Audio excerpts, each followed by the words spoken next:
Erin here again. It's the end of another week, and so I guess I'm gonna stand for this little intro because I rarely ever stand. But I figured I would go over kind of how my refeed day went this past weekend. If you watched the flood video, I talked about how I was gonna probably be doing a refeed day last weekend, so I did that on Saturday and Sunday. Last week was kind of my intention. I got through Saturday, and what I basically ate that had a lot of carbs in it was I made pizza, and the pizza was made with rice flour. And so that is kind of where I got a lot of carbs from. And basically I kept my regular-ish keto diet throughout the majority of the day, and then just had that one meal that was higher in carbs.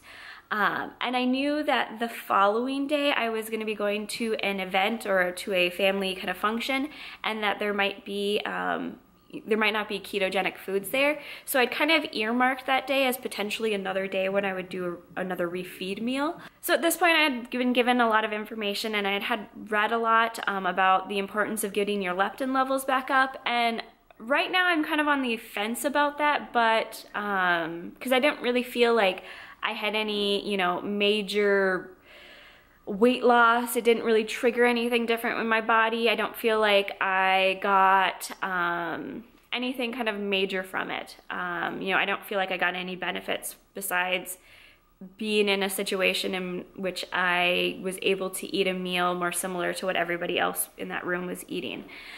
So like I said, the second day, so Saturday, I ate a refeed meal, and that, neutral to it. I don't feel like I got any benefit.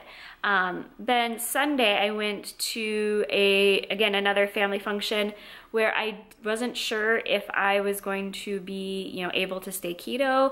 Normally in those situations, and in this situation, it totally would have worked. I'd bring like a bulletproof coffee. It was later in the day, so I probably would have done like a decaf coffee, but I would have brought like a bulletproof coffee. I probably would have brought some sort of bar that would have worked within my keto diet, like a protein bar of some sort.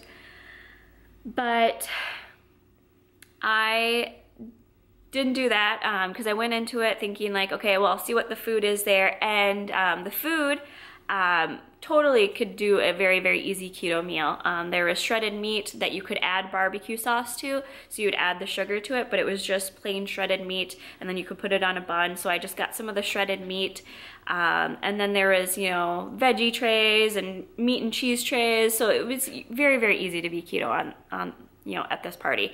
And so I decided to do that. I decided that I wasn't gonna do like another refeed meal, but I ended up eating something there that I thought was gluten-free, and it wasn't gluten-free. And for me, that is an issue. I can't handle gluten. I've been gluten-free for almost 3 years now, so I just haven't had any gluten in my system for a very, very long time. And that hit me, and I got very, very sick. When you can't tolerate gluten, there is a reaction that goes on into your body, and it can last for some people, depending on their sensitivity, it can be 48 hours. For people that are extremely sensitive, it can be 4 months. So I don't know, how, since I haven't had any gluten in my system for a while, I'm really hoping that this little like flash in the pan scenario gets through my body. But you do have a kind of chemical response when you are sensitive to gluten. I'm not gonna lose weight this week.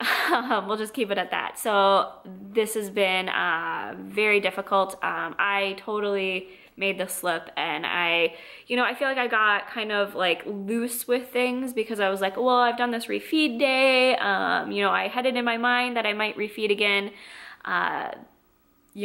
on Sunday, and so I went into that situation not with my guard up, and I should have had my guard up. And I got sick because of it. So I have been working this week to kind of get my digestion back on track, trying to kind of get everything back in order, and eating tons of probiotic foods, being really gentle about what I eat. I did do a keto test, and I am back in to ketosis, so I am making ketones again. So That's great, but yeah, I'm gonna have to really just be gentle to myself for the next at least couple weeks. I'm hoping that for me, it's not, you know, several months that this kind of has an effect on me, but I know that that's a potential. So I will keep you up to date on that. That has affected my opinion on refeed days. I don't think I'm gonna be doing one again for a while. I don't feel like hormonally that I got this big boost. I've been reading and kind of looking into it more, and there are some people that argue that with refeed days, you should look at it more as a refeed of calories. So if you're in a calorie deficit, then having a day in which you kind of boost up your calories is better. So I don't have an opinion besides basically what I've just stated, in the fact that I did not notice any direct amazing benefits from having a refeed day. I did not notice any changes to my weight, because obviously I am dealing with a different issue that's separate to that, but I didn't notice any, kind of boost in energy, boost in my mood, boost in, kind of just any, I didn't notice any benefit, basically. So I thought that by doing a refeed day, you would get kind of that like metabolism charge, or you would get your leptin levels back in order, but I'm not noticing that. And so I am in this jury is out on refeed days. Before I was thinking that I might want to do it every 30 to 60 days. The kind of people who I read and kind of follow were kind of more recommending that, but now I will see. It's probably not a subject that I'm gonna pick up on or think about again until I'm past 6 months of being keto and seeing where my body composition is at that point. Looking at it now and kind of reviewing it, I would say that I'm no longer overweight, but I am still in a position where I'm trying to lose weight. So I've changed my opinion on refeed days to the point where it's not something that I probably do again until I'm more at that lower stabilized weight. That being said, like if I have a slip up, am I gonna like feel like I totally crashed or I did something wrong? No. I don't know. It's kind of weird because I was weirdly emotional about it. I had not cheated. I had stayed, basically under about 25, 27, I think maybe was my highest net carb day, but that did not kick me out of ketosis. Basically since beginning of January. And so kind of having carbs, I mean, there is this mental aspect. There was this kind of anxiety over eating it and putting that in, and what was this gonna do? And oh my gosh, what's gonna happen now? And, nothing really happened. I feel like it probably has taken me longer to get back into ketosis, more because of the whole gluten reaction. But then, if I was somebody that could tolerate gluten. But again, I will check in with you guys. Tomorrow will be the day that I normally do my regular check-ins, and kind of just let you know where I ended up on my weight. But I did just weigh myself this morning, and I am about 4 pounds heavier than my low weight. So this is so great. Like, I had the reaction to the sugar alcohol bar, gained a bunch of weight, had all that stress, and then stayed with it, got past it. Then I decided to do my refeed day, accidentally eat gluten, spike my weight again. I mean, it's just, these things, they can totally just knock you down. They can make you feel like horrible, like frustrated, and just have all these emotions. And so, yeah, I'm going through it. I know there are other people that have gone through it and have had it happen. It's totally happening to me, where it's just way too crazy, way too much of a fluctuation on the scale. When you see like that much of an increase, it does really like shock you. I think I might have said it before, I might have just said it in conversation with my husband, but when I had the kind of like the reaction to sugar alcohols, I noticed that like when I like got on the scale and I looked at the number, like I was sort of confused because I was looking at the number and I was like, you weigh this, what amount do I weigh? And like, I think the amount was like 140 144, and like I hadn't seen a number with the like 1 and a 4 and then another number for a couple of weeks, because I've been really stagnant at like 139 to like 137, and when I saw like 144 that day, I was kind of just like, did I go down really far? No, you went up really high, or like a significant change. And so, yeah, I'm battling back in that zone, and it's just kind of like, for my height, being under like, I think it's 143 is when I get into the range of like, you're within your healthy BMI, if it's, you know, calculated by the numbers, you're within your healthy height, weight range, and I know like my body composition for the most part is really changing. Like I've been doing a ton more exercise. I've been doing a ton where I am, you know, changing my body and I'm sculpting it, and I have to not like rely on the scale. I have to not, you know, rely on that as the factor that promotes and, you know, promotes me to keep going with this whole health thing. It's still there. It's still something I look at. It's still something that I gauge, you know, what it is I'm doing with my body, and it still sucks. So, yep, still totally human, still totally just like a lot of you guys, where that number will just punch me in the face.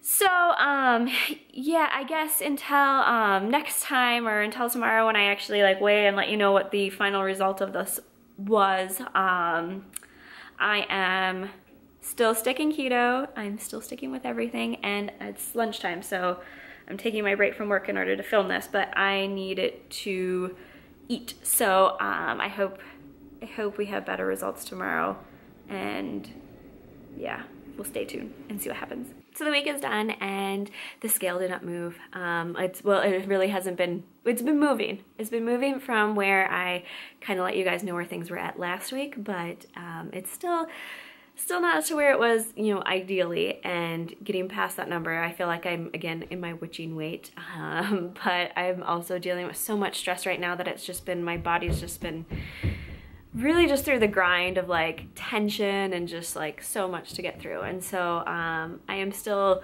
working very hard to get over this whole like gluten misstep. I will say that if you know somebody who says that they can't handle gluten, don't accidentally give them gluten, or think that, you know what, I saw you eat gluten a couple years ago, you know, you're fine, you weren't sick then, like you can totally handle it. It's very horrible to go through.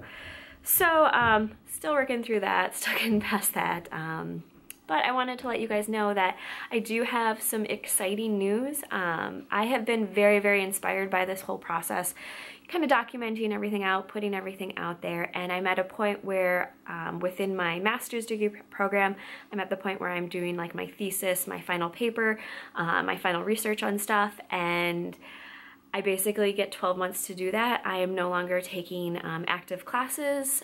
It's basically just a research period, so things are getting a little bit, you know, freer. And so with that time, I like to, you know, really pile my plate full of stuff and keep myself busy.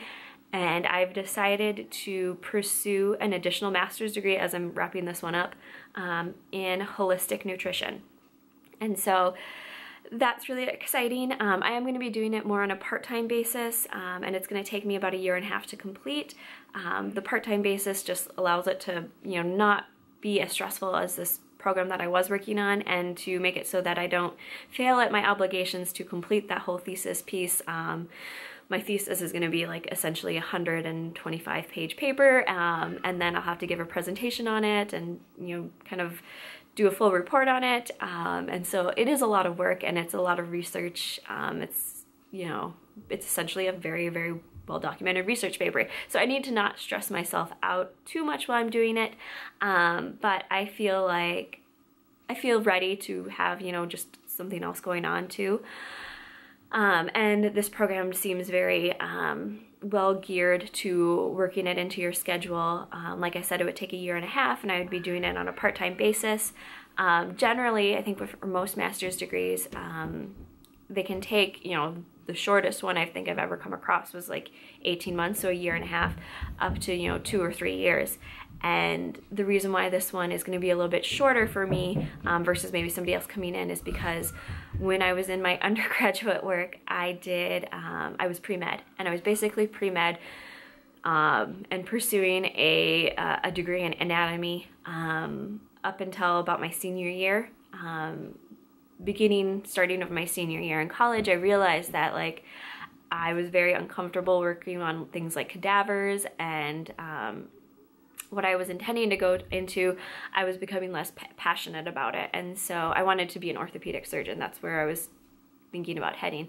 And I realized that, you know, I was less passionate about that concept, and, you know, I couldn't ethically, you know, go through a program and do a job that I wasn't super passionate about. So I ended up switching my program and pursuing more scientific math kind of a degree, like a math science degree, and it ended up taking me 5.5 years to complete my bachelor's degree, but I completed it, and it's led me down the career path that I'm on now, and I'm, you know, really happy with where my career is at. But that being said, because I had such a very strong science and like human science background in my bachelor's degree, I was able to kind of apply some of those credits to my master's degree or to this new master's degree, and I was also able to test out of certain subjects based on knowledge that I've already acquired.